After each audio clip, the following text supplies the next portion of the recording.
What's up, duelists? Last weekend was the Pumpking of Games tournament, and today, me and James, what's up, James? What's up?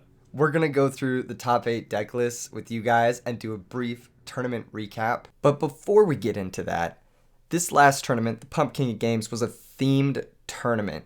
There was a special prize, which was a first edition secret rare Goblin Zombie to the highest placing zombie list. In the future, we definitely want to do more of these types of tournaments. So let us know in the comments below what type of theme tournament you guys want to see next. James, take it away. It was a really great tournament. First off, give some quick thanks to my homie Weigel, Hydro Pump, Jazz, and Mika all helped out with the tournament in a lot of really important and helpful ways, and couldn't have done it without them. But most importantly, we want to thank anyone who played and all our new subscribers in the past week. Keegan, what do you have to say to these people? I want to say you guys are awesome. The fan support and the chat support in this tournament was like way bigger than before. I also want to give a special thanks to the people who donated to the tournament, particularly MBT and Roundup, who contributed very generous donations to the prize pool. That sort of stuff goes a long way into making sure these events happen. So big thank you to you guys. Yeah, it was a great tournament all around, and we're excited to present to you the top 8 deck lists, the evolution of the metagame of Edison. Yeah, we had some really crazy stuff in top 8. I actually haven't even seen some of these top 8 deck lists. I know James hasn't even seen some of them, so this is the first time we're going to be seeing them, and I'm excited cuz there was some heat. We saw some heat on camera. For sure. This is the real live, unedited reaction. Boom. Starting at 7th place, STLF with his signature Gladiator Beast deck. What do you think of this deck, James? I'm a big fan of like what he's been doing with his deck, 'cause I know he's been messing around with different versions of this for a while, but the hamsters and the Raikos really give you a solid defensive engine, and he's really cut down the Glads to like the bare minimum. Yeah, yeah. I mean, I think he could even go a little further. Just kidding. But no, yeah, this is a really sick deck list. I think Hamster into Samnite is actually it's really hard to deal with for some decks. I Well, I think mean, it's important just to know there's no Tiger, there's no Chariot. It's basically just kind of revolving around these normal summons and then a trap lineup to support that. yeah, yeah. And it almost kind of reminds me, I know this is like crazy, but this kind of reminds me of like a quick draw deck. Because you've got your Hamster Raikou, and then you've got basically Geyseris, which is like your pseudo Black Rose, if that even makes sense. I don't know. This just we haven't really seen this deck type be explored very much. So I mean, just that in itself, a lot of Glad decks, have the same kind of core, whether they're like really few monsters and really big trap, or they're like Prisma Glads. But this is just something else entirely. So I respect it. The side deck seems a little messy, but I see the point of all these cards. It seems like maybe he's still refining this himself. Yeah, or maybe some of these have like very specific uses. Like, for example, against frogs, you side out Starlight Road and you bring in Mask of Restrict or whatever. Or like you need like specifically one Dust Tornado for a certain matchup or something. It looks like this could be the type of sideboard that is scientific or just 15 random cards that I wanted for the tournament. So, very impressive stuff to STLF or Stealth. Well done. Well done with your Hamster Glads. Very innovative list. Very cool stuff. Next up, we've got Roundnook, also at 7th, with his signature Diva Frog Monarch deck. What do you think of this deck, James? So, as we've, featured on the channel before, this is a deck that he's used a lot, and he's just clearly been, making slight alterations to. I know the newest thing is kind of the three threatening roars. I don't know. I mean, it's hard because it's like from my personal taste, I feel like some of the versions he had before, I kind of fucked with more than this. But if you're expecting, maybe a lot of Glads or a lot of OTK style decks, then I think the Dragon, the Deep Draw Dragon Turbo deck or Fish or anything, then I can see Threatening Roar being pretty good. Yeah, well, that's one thing that I wanted to point out about the tournament. We covered Roundnook in round 1. He played against Fish OTK. And the Threatening Roar did come into play in that match. He Yeah. lost round one, and he fought his way all the way through loser's bracket with this deck. So very, very impressive run. Very impressive showing from a player who's been incredibly active in the Edison format, incredibly active, like constantly is playing games, and that experience with his deck and that experience with, the changes he's made recently, it really shows. And I think he adapted well for the metagame with the Dark Dust Spirit and the Threatening Roars especially. So You know what I would say? He cut flip flop frog. he did. This that was always like his thing, you know? Yeah, he did. And honestly, I think that's a really good choice. I also like the choice of two Dupe Frogs. I think that's a very heads up choice as well. He's slimmed down on some of the bricks, and he's like really focused on the right amount of gasoline in order to play with this deck. And I think this is a very very good list, and I think he did very well. So congratulations to Raunuk. Next up, we've got Ghost Rider 15 at fifth. I thought this deck was really cool because, I think everyone probably just like net decks Hydro Pump's Dragon Turbo list if they want to play that deck. And in a way, there's not that much to improve on in that style of list. But Ghost Rider kind of saw some flex spots there with cutting things like Drago, Trooper, and adding this like mini dark engine with Allure and the Clear World Dragon, I believe it's called, which is a really cool card. Like, do I necessarily think it's better than White Knight? I don't know, but it definitely does have some cool applications and like letting you still kill through Honest and stuff like that. Yeah, yeah, it does have a lot of really really neat applications. Particularly the Honest thing. We did see Hydro Pump struggle a little bit with the lightsworn matchup the last time we had him on camera, and maybe this is a solution he might even want to integrate into his deck in the future, whether in the side or in the main. One thing I do notice about this list is that he has Totem Dragon, and he Mhm. doesn't have Tragodia or Gores. So it's No. absolutely balls to the wall, no defense, kill or be killed, and I think that that's batshit insane. But you know what? I'm here for It's it. something, yeah. I'm fucking here for it. So this is tight. Other than the last card in his side, the Vent, what is it called? Gandora, the Dragon of Gandora, Destruction. Gandora. That card is so cool. I've always wanted to see it used. I don't really know if it's that good, but it is a dark level 8 dragon, so No main deck Drago seems crazy too, and also he's slimmed on like Avarice and Instant Fusion and some of the like more combo piece cards that Hydro Pump was playing, and he's added cards like Dark World Dealing and Foolish Foolish Bear. Burial, yeah, which are Yeah. just like more straightforward stuff. No There's no copies, Wyvern either. yeah, no copies of Red Eyes Wyvern. Just looking to hard summon Red Eyes Darkness Metal Dragon, which is another interesting change. Cool Yeah. deck list. Cool take on this format, and well played to Ghost Rider for fifth. Next up, we have our first zombie deck in top eight, Duwang, who got fifth with this beautiful looking zombie hybrid Beast King Barbaros beatdown deck. This is wild. This is the first time I'm looking at this. This is sick. Yeah. This is a really crazy one for sure. I don't know. I don't even know what to say.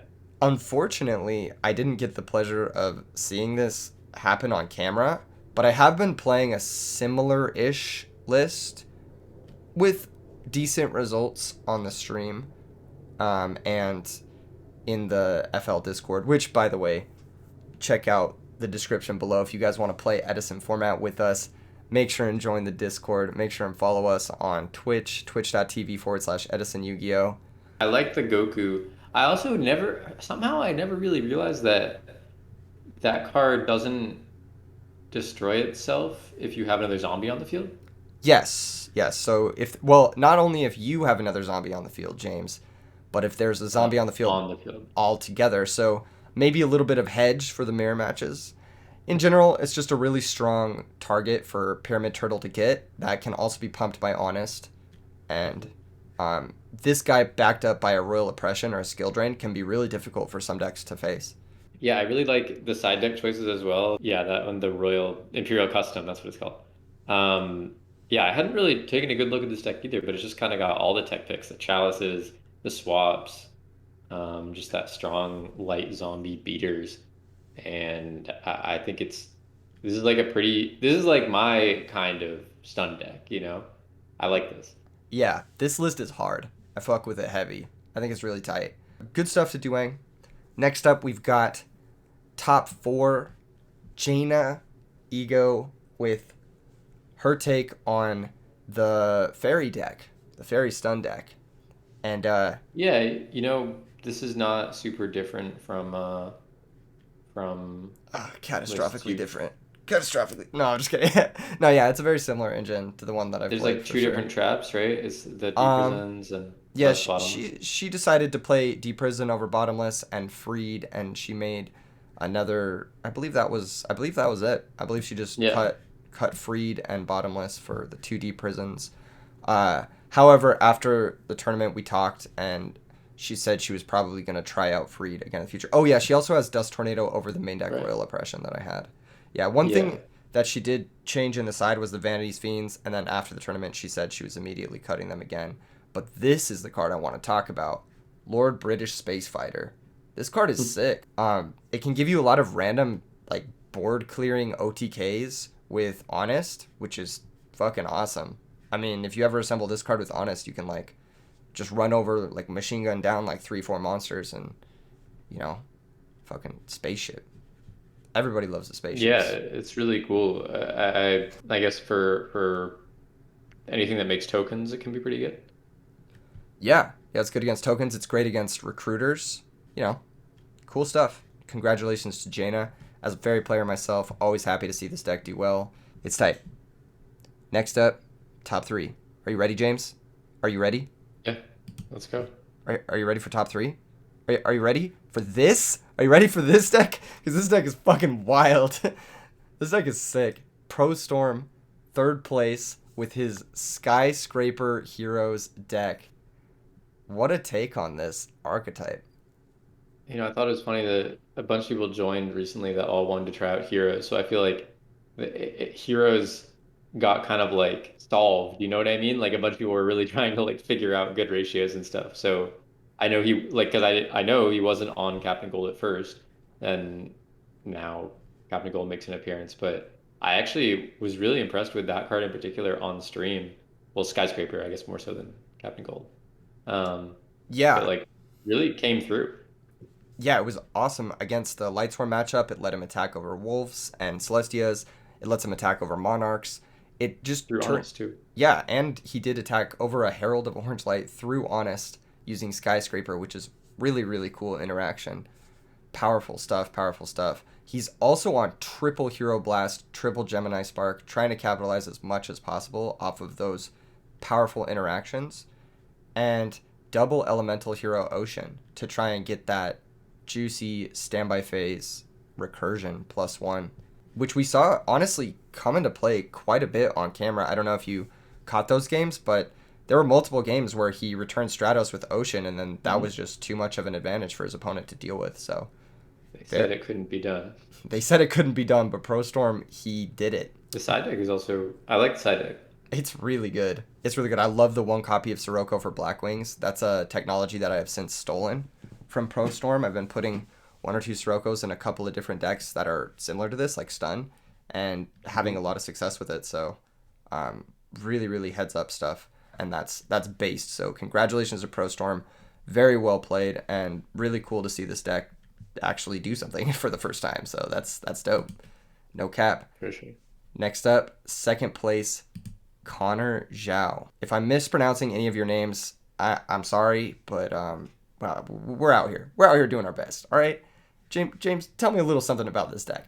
I mean the biggest thing for me was just like Lightsworn's not done. You know what I mean? Like we predicted Lightsworn before the last tournament, and like it pretty much took this tournament by storm.